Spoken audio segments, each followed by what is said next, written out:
When you think about it, for the whole time that human beings have been on this planet, we have eaten butter, the meat fats, the pork fats, and certain fruit fats like coconut and olive. Those are fruits.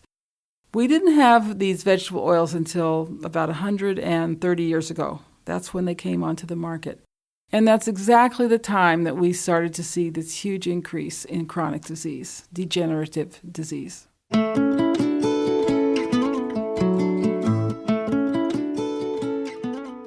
From the Weston A. Price Foundation, welcome to the Wise Traditions podcast for wise traditions in food, farming, and the healing arts.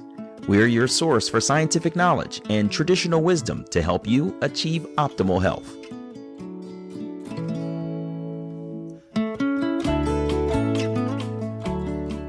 Hey guys, I'm Hilda Labrada Gore, and this is episode 179. Our guest today is Fallon Morell, the president of the Weston A. Price Foundation. Sally is a popular author, speaker, and activist on behalf of our health. Today, Sally reveals how we've been hoodwinked by the slick edible oils industry. She explains how, for their own gain, they demonize natural fats like butter, lard, and tallow, and how the health of the American people has suffered as a result.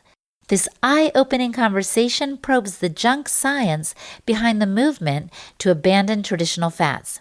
She also discusses the problem with statins, the truth about cholesterol's role in our body, and the reason our bodies thrive on real traditional fats. I can't wait to get into the conversation, but before we do, we want to give a quick shout out to our sponsors. Ancestral Supplements, putting back in what the modern world has left out. New Zealand-sourced liver, organ meats, and bone marrow in convenient gelatin capsules. Our family loves these supplements. Check them out and order yours today at ancestralsupplements.com.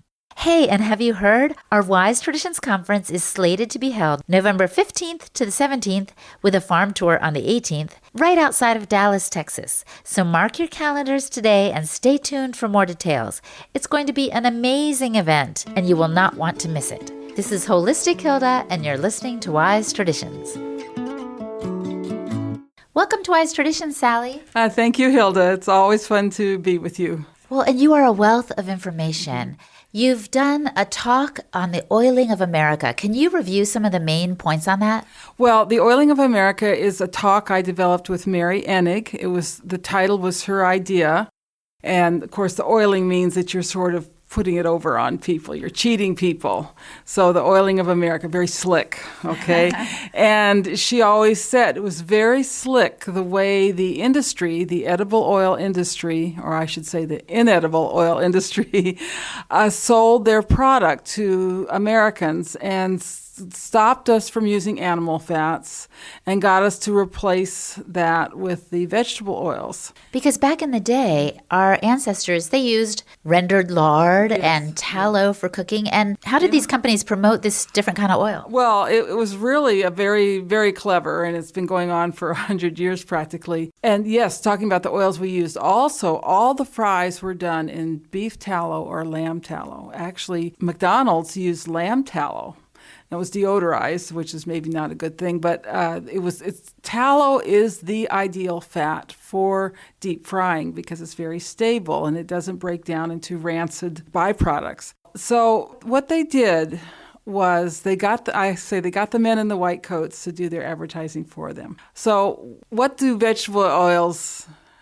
How are they different from animal fats? Well, a key way is the animal fats have cholesterol in them, and they have saturated fat in them, whereas the vegetable oils don't have cholesterol in them, and they don't have saturated fat in them, at least not much. So what they did was make it seem like cholesterol and saturated fat were bad things, so people would not buy the natural fats, and they would buy the Crisco and the margarines and the spreads and the vegetable oils instead. And what they did was come up with this theory of heart disease, that heart disease was caused by a rich, decadent diet that Americans were eating, and we should be ashamed of ourselves, and this was causing this new disease called heart disease.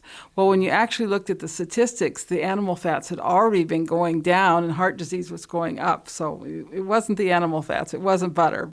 So they persisted in this, and they really bought off a lot of people in the medical establishment. They paid for a lot of research to make it seem like the saturated fats were really bad for you, that they would raise your cholesterol.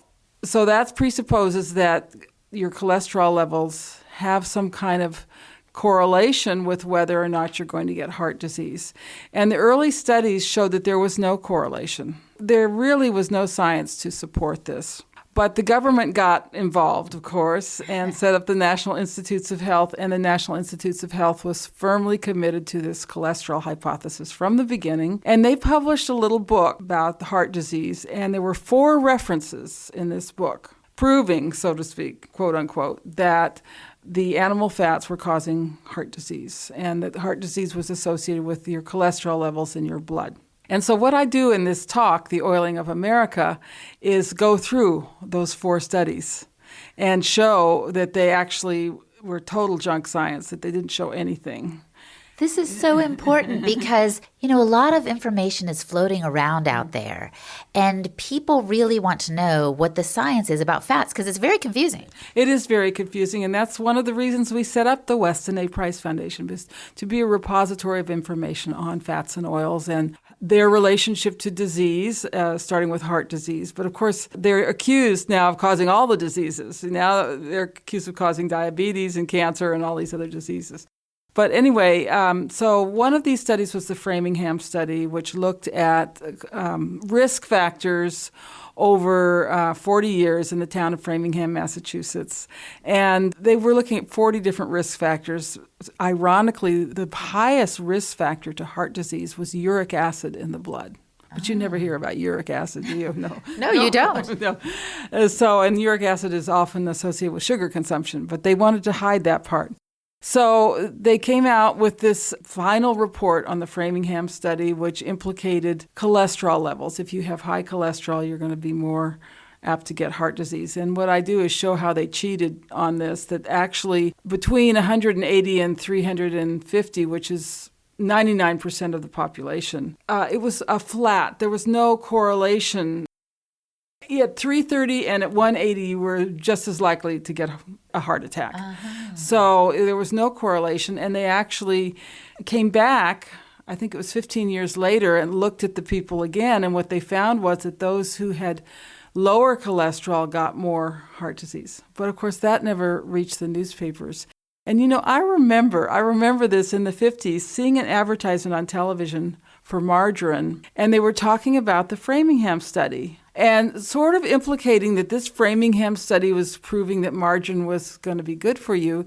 And the results weren't even published until 10 years later. Wow. But they were using that word Framingham and the Framingham study to sell margarine long before the results came out.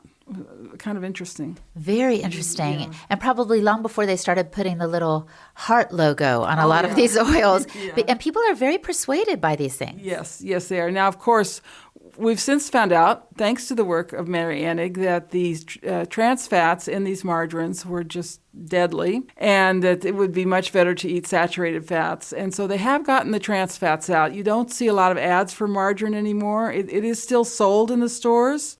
I still see people buying it. But what they switched to then was advertising the soft spreads. Uh-huh. And the soft spreads are made with the same toxic vegetable oils, but they put a lot of fillers, emulsifiers in, things like that. Soy protein goes into those things. So they're still made with the toxic oils. But anyway, there were several other studies, the Lipid Research Clinic studies, there were the Ansel Keys epidemiological studies, and I go through all of those studies in my talk and kind of pick them apart and just show that it was a complete junk science. Now, along the way, so they were saying high cholesterol is associated with heart disease. Then they found out that the HDL cholesterol, higher it was, the better it was for you. So then they said, well, it must be the LDL cholesterol that you want to watch. Well, the last few years we have seen some really good research which showing that LDL actually is also protective, especially as you get older. LDL protects you against infection, against toxins. There's nothing wrong with having high LDL cholesterol either. In fact, over and over again, The studies have shown that for women of any age and for men over the age of 60, the higher your cholesterol, the longer you live. So you want to have high cholesterol, and you don't want to be lowering your cholesterol. Even if you are a middle-aged man, younger than 60, if you start lowering your cholesterol early in life, it's a worse outcome. And yet, our doctors are telling us you have dangerously high cholesterol, you better get on these statins. And people are following their advice because they don't know about these studies and their flaws. Well, a friend of mine who's my age just sent me a thing from her doctor, and her cholesterol was 230. I mean, okay, so this is a woman over the age of 60. Her cholesterol was 230, which is completely normal. And the doctor says it's time to put you on Crestar. And I emailed back and I said, honey, you don't want to do that. I mean, these statins have been a gold mine for the pharmaceutical industry. The doctors, a tremendous amount of pressure is put on doctors to prescribe them. They get bonuses if they prescribe a certain amount. And they're always complaining about what they call non-compliance, people not taking their statins. But they are a disaster. They really are a disaster. You know, cholesterol is one of the most important substances in our bodies. It's what we need for our cells to work, for our mitochondria to work. Mm-hmm. We need cholesterol to make hormones. All our sex hormones are made out of cholesterol. Do you think that any man would take a statin if the doctor said to him, now you won't be able to make testosterone anymore? Of course not. And so all our stress hormones are made with cholesterol, the hormones we need for healing, dealing with stress, for regulating blood sugar, for regulating blood pressure. They're all made out of cholesterol. And you just don't want to be artificially lowering such an important substance in your body. Well, you've made a strong case for that. Yeah. The other thing that occurs to me is the statins come with a lot of side effects. So they may lower your cholesterol, which is already a bad idea, but don't they cause joint pain and brain fog and other problems? Yes, so they cause a wide range of side effects. And I always tell people, if you don't believe me, there's a website called Ask a Patient. Go to askapatient.com and put in the specific statin that your doctor has prescribed for you and read the side effects, what people say. There are things like I itched all over. I felt like my body was on fire. I felt like I wanted to jump out of my skin. I felt like I wanted to commit suicide. I was depressed. I had terrible muscle aches. I had amnesia. I lost memory of everything. Or I developed Parkinson's. And I saw this in both my parents, who were in the clutches of a very smooth-tongued doctor. I saw my mother develop Alzheimer's and anger, and I saw my father develop crippling back pain. And after my father died, I went through all his drugs. I was very interested to see what he was taking, and he was on 2 statins. Oh, nice. The doctor had put him on 2 statins. I mean, you just want to wring their necks. Yeah. I was so angry when I saw that, but because of the needless suffering that he had gone through.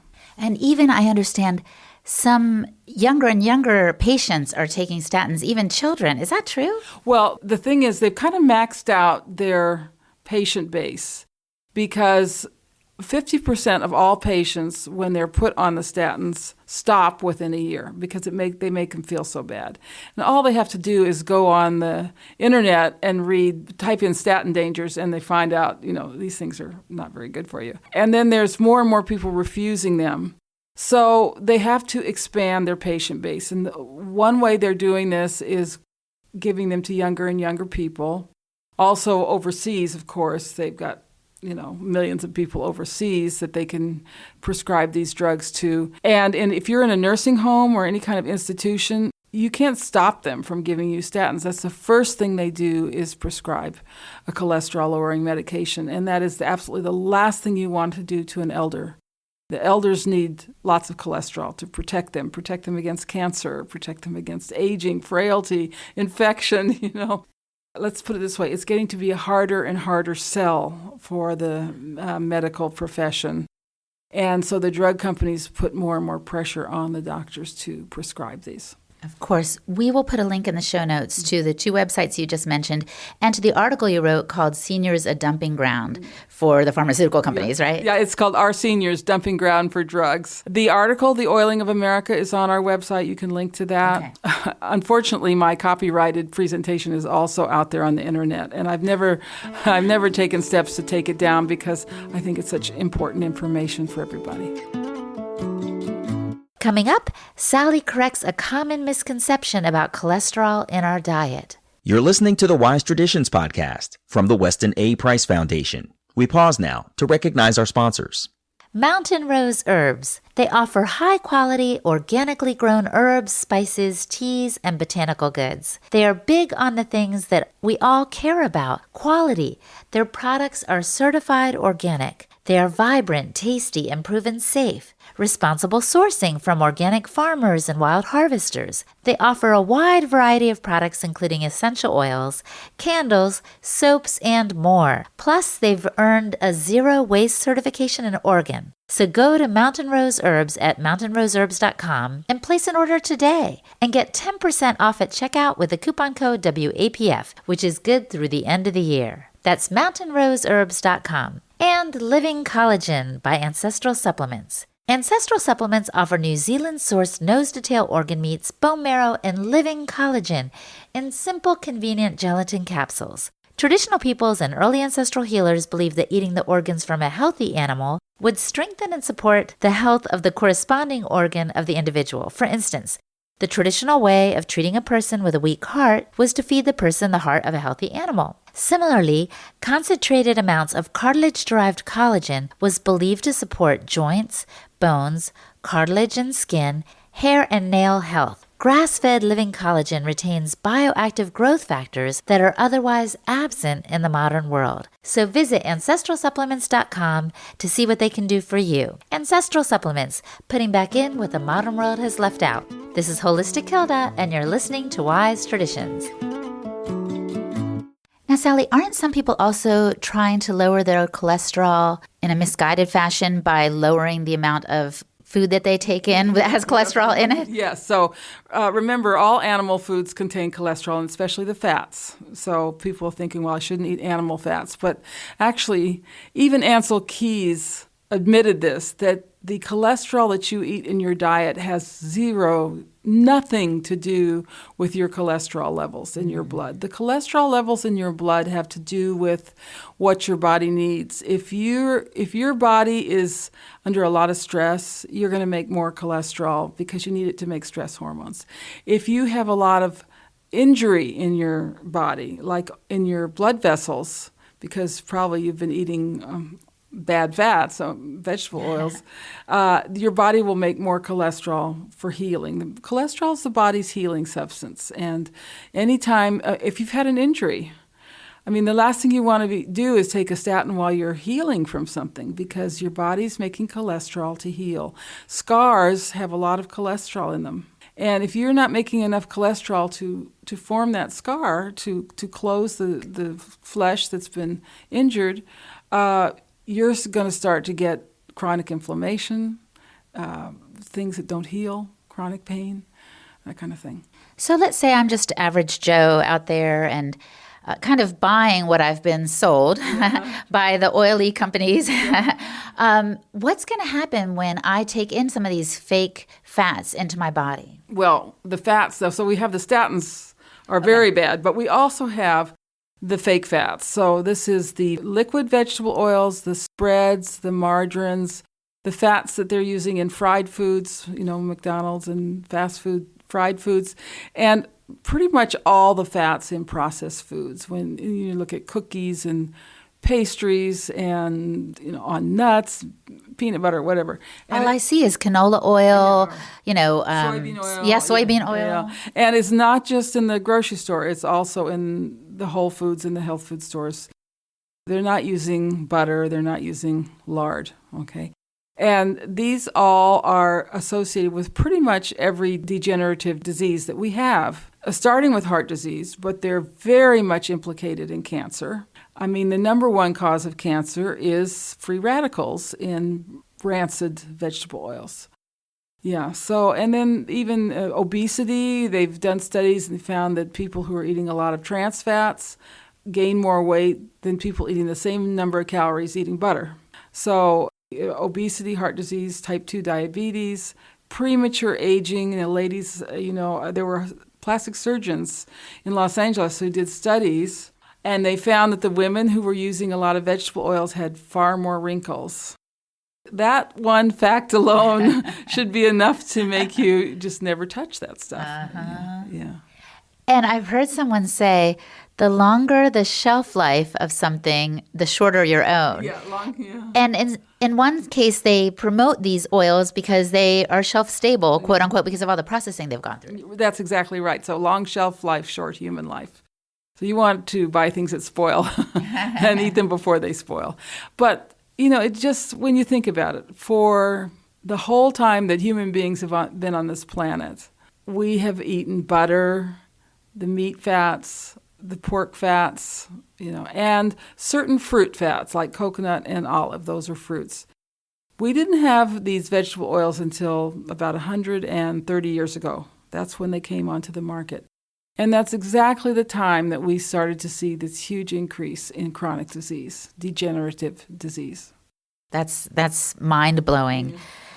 The other thing I think of is sometimes people say these oils are old-fashioned. Isn't that how the marketers also spun it? Like to use, lard. Yes. Or it's like what your grandmother did, and that's no good, right? Well, what they did, they came out with a book in 1913 called The Story of Crisco, which showed this beautiful young woman showing her grandmother. And the young woman was dressed in a really nice dress, and the grandmother's in a rocking chair in a black dress, like this old woman.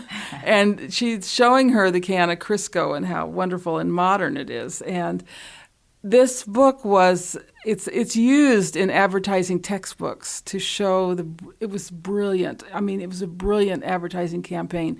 It really pushed all the buttons of the modern American woman and what she wanted. What did she want? She wanted a clean house. Well, if you used Crisco instead of lard, your house would smell cleaner. You wouldn't have that lardy smell. It was easier to digest.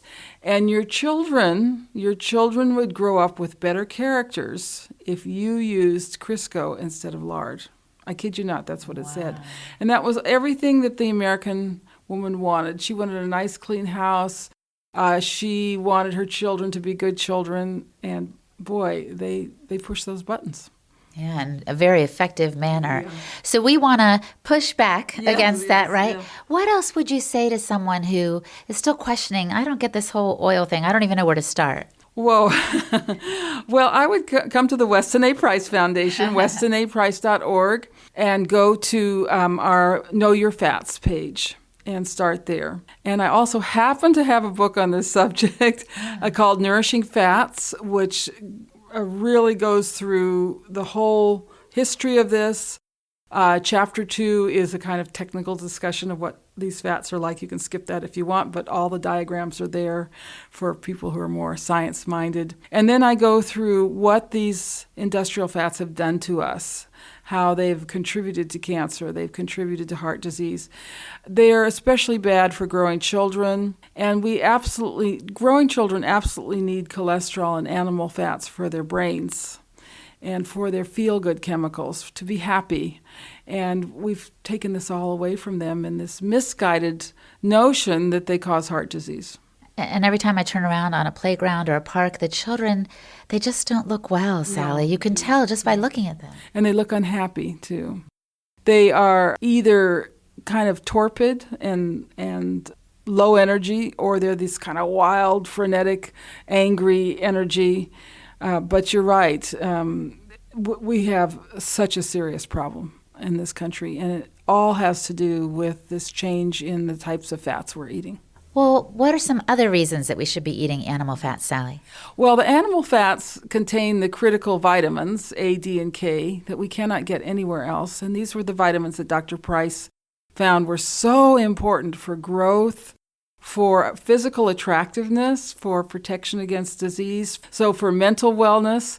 There's also another fat that no one's heard of It's called arachidonic acid. Now, everybody's heard of DHA and EPA, and these are the special omega-3 fats in fish and seafoods. But there's a fat in animal fats that balances that. We need the fats from land and sea. Oh. And it's an omega-3 fatty acid called arachidonic acid. It's actually been demonized. They say arachidonic acid causes inflammation, which is not really correct. It does cause inflammation if you need to be inflamed. If you've injured yourself, you definitely want inflammation there, because otherwise it's going to be excruciatingly painful. Whereas the inflammation kind of cushions everything, just makes it a little achy. So it's protective. It's protective. But arachidonic acid, 11% of the brain is arachidonic acid. We can only get that from food. Arachidonic acid is critical for gut function. And if you're not getting enough arachidonic acid, you're going to have a lot of food sensitivities, exactly what we see in these kids today. Absolutely. So that's why I say if you want to be able to digest things and be smart, you eat butter. And I mean lots of butter. You put butter on everything. And that would also completely change our food system and farming system if people went back to eating butter. So I could list many more, but the animal fats are true powerhouses of nutrition. Well, thank you for debunking this oiling of America. We're so thankful. So instead of asking you the same question I always ask here at the end, Sally, I want to ask you, how do you incorporate more fat into your own diet at home? Okay. So lots of butter, of course. Okay. And you pretty much, anything you eat is a great vehicle for butter. So we put butter on our vegetables. We make mashed potatoes with butter. I cook in lard. We always leave the fat on the meat. I like to make a nice sauce for meat or fish that has butter in it. So, desserts are a great vehicle for butter and eggs. So we just kind of use it everywhere. And what you find is it makes your food taste so good and it's so satisfying that you actually end up eating less. Mm-hmm. And you don't think about eating between meals. You're full, you're satisfied, you don't have to pick and snack between meals. Well, that's wonderful advice. Spread the butter liberally, everybody. That's right. You want to see teeth marks in the butter. Thank you so much, Sally. Thanks for having me, Hilda. Our guest today was Sally Fallon Morell. Subscribe to her blog at nourishingtraditions.com. And I'm Holistic Hilda, the host and producer of the show. Follow me on Instagram at Holistic Hilda. For the complete show notes for this and all podcast episodes, just go to our website, westanaprice.org. And that's it. Let's keep in touch, everybody, and see you next time.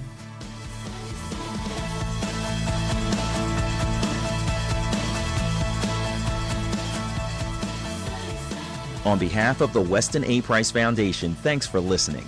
We have many free resources to support you on your health journey. Visit westanaprice.org to find podcasts, articles, videos, and more. You can also find a local chapter near you for help in finding sources of great food. We invite you to support the Foundation's mission of education, research, and activism by becoming a member. Thanks, and take care. Wise Traditions is a project of the Weston A. Price Foundation for wise traditions in food, farming, and the healing arts. The content on this podcast is provided for informational purposes only and is not intended to substitute for the advice provided by your doctor or other healthcare professional. It is not intended to be, nor does it constitute healthcare or medical advice.